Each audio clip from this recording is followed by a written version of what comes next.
Plus two കഴിഞ്ഞതിന് ശേഷം MBBS abroad പഠിക്കാൻ നമ്മുടെ സ്റ്റുഡൻസ് ഏറ്റവും കൂടുതൽ പ്രിഫർ ചെയ്യുന്ന കൺട്രി ഏതാണെന്ന് നിങ്ങൾക്ക് അറിയാവോ? വെൽക്കം ബാക്ക് ടു ക്യാമ്പസ് മാൻ. അപ്പോൾ ഇതാണ് നമ്മുടെ ഇന്നത്തെ ടോപ്പിക്. സെൻട്രൽ ഏഷ്യൻ രാജ്യങ്ങളിലെ ഉസ്ബെക്കിസ്ഥാൻ എന്ന് പറയുന്ന രാജ്യമാണ് നമ്മുടെ ഇന്ത്യയിലെ സ്റ്റുഡൻസ് ഏറ്റവും കൂടുതൽ MBBS പഠിക്കാൻ പ്രിഫർ ചെയ്യുന്നത്. എന്തുകൊണ്ട് നമ്മൾ ആ രാജ്യം തിരഞ്ഞെടുക്കണം? ഒന്നാമത്തെ കാര്യം എന്ന് പറയുന്നത് ആ കൺട്രിയുടെ ട്യൂഷൻ ഫീസാണ്. MBBS പഠിക്കാൻ നമ്മുടെ ഇന്ത്യയെക്കാളും വളരെ ചെലവ് കുറഞ്ഞൊരു രാജ്യമാണ് ഉസ്ബെക്കിസ്ഥാൻ എന്ന് പറയുന്നത്. അപ്പോൾ എല്ലാ കുട്ടികളുടെ ചോദ്യം എന്ന് പറയുന്നത് ഇത്രയും കുറഞ്ഞ ചിലവിൽ അവിടെ ഒരു എഡ്യൂക്കേഷൻ കിട്ടുമ്പോൾ ലീഗലി എന്തെങ്കിലും പ്രോബ്ലം ഉണ്ടോ? നമ്മുടെ നാഷണൽ മെഡിക്കൽ കമ്മീഷനും അതുപോലെ WHO ഒക്കെ റെക്കഗ്നൈസ് ചെയ്തിരിക്കുന്ന ഒരു യൂണിവേഴ്സിറ്റി ആണോ? അവിടുത്തെ ക്വാളിറ്റി ഓഫ് എഡ്യൂക്കേഷൻ എങ്ങനെ ആയിരിക്കും? ഇതൊക്കെയാണ് നമ്മുടെ കുട്ടികളുടെ മനസ്സിലുണ്ടാവുന്ന ചോദ്യങ്ങൾ എന്ന് പറയുന്നത്. ഇനി നമുക്ക് ഉസ്ബെക്കിസ്ഥാനിലെ മേജർ ആയിട്ടുള്ള യൂണിവേഴ്സിറ്റീസ് ഏതൊക്കെയാണെന്ന് പരിചയപ്പെടാം. ടഷ്കൻ മെഡിക്കൽ അക്കാഡമി. ഈ ടഷ്കൻ മെഡിക്കൽ അക്കാഡമി എന്ന് ഞാൻ ആദ്യം പറയാൻ ഒരു റീസണും കൂടെ ഉണ്ട്. നമ്മുടെ ഈ പറയുന്ന രാജ്യത്തിൻ്റെ ക്യാപിറ്റൽ സിറ്റി എന്നറിയപ്പെടുന്നതും ഈ ടഷ്കണ്ടാണ്. ഒരു കാര്യം കൂടെ ഞാൻ വ്യക്തമാക്കി തരാം. അവിടെയുള്ള മേജർ യൂണിവേഴ്സിറ്റികളെല്ലാം ആ യൂണിവേഴ്സിറ്റീസിന്റെ ലൊക്കേഷൻ എവിടെയാണോ ആ പ്ലേസിന്റെ നെയിം തന്നെയായിരിക്കും ആ കോളേജിന്റെ നെയിം എന്ന് പറയുന്നത്. ഉസ്ബെക്കിസ്ഥാനിലെ വൺ ഓഫ് ദി ഓൾഡസ്റ്റ് ഇൻസ്റ്റിറ്റ്യൂഷനിൽ ഒന്നാണ് ഈ ടഷ്കൻ മെഡിക്കൽ അക്കാഡമി. 1920s ഈ ടഷ്കൻ അക്കാഡമി സ്റ്റാർട്ട് ചെയ്യുന്നത് തന്നെ.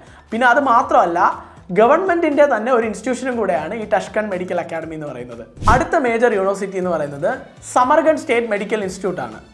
സോ ഈ പറയുന്ന യൂണിവേഴ്സിറ്റി ലൊക്കേറ്റ് ചെയ്യുന്നതും ഞാൻ നേരത്തെ പറഞ്ഞ പോലെ സമർഖണ്ഡ് എന്ന് പറയുന്ന ഒരു സ്ഥലത്ത് തന്നെയാണ്. സോ അതുകൊണ്ട് കൂടെയാണ് സമർഖണ്ഡ് സ്റ്റേറ്റ് മെഡിക്കൽ ഇൻസ്റ്റിറ്റ്യൂട്ട് എന്നൊരു പേരും വന്നത്. സമർഖണ്ഡ് യൂണിവേഴ്സിറ്റി സ്റ്റാർട്ട് ചെയ്തത് 1930s. നേരത്തെ നമ്മൾ ടഷ്കണ്ടിൽ നോക്കിയതുപോലെ സമർഖണ്ഡ് യൂണിവേഴ്സിറ്റിയും ഒരു ഗവൺമെന്റ് ഇൻസ്റ്റിറ്റ്യൂഷൻ തന്നെയാണ്. മൂന്നാമതായിട്ടുള്ളത് നമ്മുടെ ബുഖാറ സ്റ്റേറ്റ് മെഡിക്കൽ ഇൻസ്റ്റിറ്റ്യൂട്ട് ആണ്. ഈ യൂണിവേഴ്സിറ്റി സ്ഥിതി ചെയ്യുന്നതും ബുഖാറ എന്ന് പറയുന്ന സ്ഥലത്താണ്. 1990s ഈ യൂണിവേഴ്സിറ്റി സ്റ്റാർട്ട് ചെയ്തതും. അത് മാത്രമല്ല, ഈ യൂണിവേഴ്സിറ്റിയും നമ്മുടെ ഉസ്ബെക്കിസ്ഥാൻ ഗവൺമെന്റിന്റെ തന്നെ അണ്ടറിൽ വരുന്ന ഒരു മെഡിക്കൽ ഇൻസ്റ്റിറ്റ്യൂട്ട് ആണ്. നമ്മൾ ഇത്രയും നേരം പറഞ്ഞ യൂണിവേഴ്സിറ്റിയിൽ നിന്നും വളരെ ഡിഫറെൻ്റ് ആയിട്ടുള്ള ഒരു യൂണിവേഴ്സിറ്റിയാണ് നമ്മുടെ ആൻറ്റിജൻ യൂണിവേഴ്സിറ്റി എന്ന് പറയുന്നത്. നേരത്തെ പറഞ്ഞ 3 യൂണിവേഴ്സിറ്റികളെ പോലെ തന്നെ ആൻറ്റിജൻ എന്ന് പറയുന്ന സ്ഥലത്താണ് ഈ ഒരു യൂണിവേഴ്സിറ്റി സ്ഥിതി ചെയ്യുന്നതും. ഇവിടുത്തെ സ്പെഷ്യാലിറ്റി എന്ന് പറയുന്നത് നമ്മുടെ ഉസ്ബെക്കിസ്ഥാൻ കൺട്രിയുടെ ഒരേ ഒരു മെഡിക്കൽ റിസർച്ച് സെന്ററും കൂടെയാണ് ഈ ആൻറ്റിജൻ യൂണിവേഴ്സിറ്റി എന്ന് പറയുന്നത്. 1950s സ്റ്റാർട്ട് ചെയ്ത one of the old institution ആണ് ആൻറ്റിജൻ യൂണിവേഴ്സിറ്റി. ഇനി ഒരു കാര്യം പറയാനുള്ളത്, ഈ ആൻറ്റിജൻ യൂണിവേഴ്സിറ്റിക്ക് ഏകദേശം 24 ഹോസ്പിറ്റൽസ് ഈ ഉസ്ബെക്കിസ്ഥാൻ കൺട്രിയിൽ തന്നെ ഉണ്ട്. അതുകൊണ്ട് ഇവിടെ പഠിക്കുന്ന കുട്ടികൾക്ക് മറ്റ് യൂണിവേഴ്സിറ്റീസ് വെച്ച് നമ്മൾ കമ്പയർ ചെയ്യുമ്പോൾ കുറച്ചുകൂടി ക്ലിനിക്കൽ എക്സ്പീരിയൻസും എക്സ്പോഷറും കിട്ടാനായിട്ട് പറ്റും. സോ ഫൈനലായിട്ടുള്ള യൂണിവേഴ്സിറ്റി എന്ന് പറയുന്നത് ഫർഗാന സ്റ്റേറ്റ് മെഡിക്കൽ ഇൻസ്റ്റിറ്റ്യൂട്ട് ആണ്. സോ ഈ ഒരു യൂണിവേഴ്സിറ്റി എന്ന് പറയുന്നത് അത്യാവശ്യം കേരളത്തിൽ നിന്ന് ഒരുപാട് മലയാളി കുട്ടികൾ പഠിക്കുന്ന ഒരു ഇൻസ്റ്റിറ്റ്യൂട്ടും കൂടെയാണ്. സോ ഈ പറഞ്ഞ മേജർ യൂണിവേഴ്സിറ്റികളെല്ലാം തന്നെ NMC, അതായത് നാഷണൽ മെഡിക്കൽ കമ്മീഷന്റെയും WHO-യുടെയും WFME-യുടെയും തന്നെ അപ്രൂവലുള്ള യൂണിവേഴ്സിറ്റികളാണ്. അത് മാത്രമല്ല, നമ്മുടെ മെഡിക്കൽ സ്കൂൾ ഓഫ് റെക്കോർഡ്സിലും ലിസ്റ്റ് ചെയ്തിട്ടുള്ള യൂണിവേഴ്സിറ്റീസുമാണ്. NMC-യുടെ അപ്രൂവൽ ഉള്ളത് കൊണ്ട് തന്നെ ഇവിടുത്തെ കോഴ്സ് ഡ്യൂറേഷൻ എന്ന് പറയുന്നത് മിനിമം 54 മാസവും 12 മാസത്തെ ഇന്റേൺഷിപ്പും മിനിമം നിങ്ങൾ ചെയ്തിരിക്കണം. സോ അതുകൊണ്ട് നിങ്ങൾക്ക് തിരിച്ച് ഇന്ത്യയിലോട്ട് വരുന്ന സമയത്ത് യാതൊരു തര നിബന്ധനകളും ഇല്ല. ഇനി പുതിയ നിയമപ്രകാരം നെക്സ്റ്റ് എന്ന് പറഞ്ഞ ഒരു എക്സാം ഇന്ത്യയിൽ ഇൻട്രൊഡ്യൂസ് ചെയ്തിട്ടുണ്ട്. സോ ഉസ്ബെക്കിസ്ഥാനിൽ നിങ്ങൾ പഠിച്ചാലും അവിടുത്തെ രജിസ്റ്റേർഡ് ഡോക്ടർ നിങ്ങൾ ആയാൽ മാത്രമേ ഇവിടെ വന്ന് നെക്സ്റ്റ് എക്സാം നിങ്ങൾക്ക് എഴുതാൻ പറ്റൂ.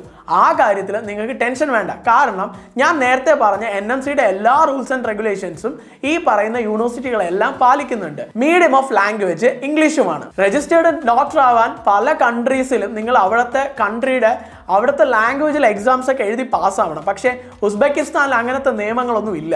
സോ അതുകൊണ്ട് ഒന്നുകൂടി നിങ്ങൾക്ക് ഫ്ലെക്സിബിൾ ആണ് തിരിച്ച് ഇന്ത്യയിൽ വന്ന് ഡോക്ടറായിട്ട് പ്രാക്ടീസ് ചെയ്യാനും. ഇത്രയൊക്കെ കേട്ട് മനസ്സിലാക്കിയതിന് ശേഷവും ഇനിയും നിങ്ങൾ ഇന്ത്യയിൽ ക്ലിനിക്കൽ എക്സ്പോഷർ ഒന്നും കിട്ടാത്ത മെഡിക്കൽ ഇൻസ്റ്റിറ്റ്യൂഷൻസിൽ പോയി 80 ലക്ഷവും 1 കോടിയും 2 കോടിയൊക്കെ സ്പെൻഡ് ചെയ്യാനാണോ പ്ലാൻ ചെയ്യുന്നത്? ഇനിയെങ്കിലും നിങ്ങൾക്ക് മാറ്റി ചിന്തിച്ചൂടെ? പിന്നെ അത് മാത്രമല്ല, ഉസ്ബെക്കിസ്ഥാൻ എന്ന് പറയുന്ന കൺട്രി അവിടുത്തെ മെഡിക്കൽ സിസ്റ്റംസും മെഡിക്കൽ എക്സ്പോഷറൊക്കെ കൂടുതലും യൂറോപ്യൻ കൾച്ചറും അമേരിക്കൻ കൾച്ചറൊക്കെയാണ് ഫോളോ ചെയ്യുന്നത്. സോ അതുകൊണ്ട് നിങ്ങൾക്ക് കുറച്ചുകൂടി അഡ്വാൻസ്ഡ് ആയിട്ടുള്ള മെഡിക്കൽ സിസ്റ്റംസും പഠിക്കാനുള്ള ഒരു ഓപ്ഷൻ കൂടെയാണിത്. ഇനി നിങ്ങൾ MBBS കഴിഞ്ഞതിന് ശേഷം എബ്രോഡ് പോയി വർക്ക് ചെയ്യണം, അല്ലെന്നുണ്ടെങ്കിൽ അവിടെ പോയി ഹയർ എഡ്യൂക്കേഷൻ ചെയ്യണം എന്നാഗ്രഹിക്കുന്നവരാണെങ്കിൽ പോലും USMLE-യും പ്ലാബ് പോലത്തെ എക്സാംസ് ഒന്നും എഴുതുന്നതിന് യാതൊരു തര ബാരിയറും ഇല്ല. ഉസ്ബെക്കിലെ പല യൂണിവേഴ്സിറ്റീസും ഇങ്ങനെയുള്ള എക്സാംസിന്റെ ട്രെയിനിങ്ങും കോച്ചിങ്ങും കൊടുക്കുന്നുമുണ്ട്. സോ നമ്മൾ ഇനി ഈ പറഞ്ഞ മേജർ യൂണിവേഴ്സിറ്റീസിനെ കുറിച്ചുള്ള വീഡിയോസ് പുറകെ വരുന്നുണ്ട്. നിങ്ങളത് കാണാൻ ആഗ്രഹിക്കുന്നവരാണെങ്കിൽ stay tune, like, subscribe and share. This is campus man signing of.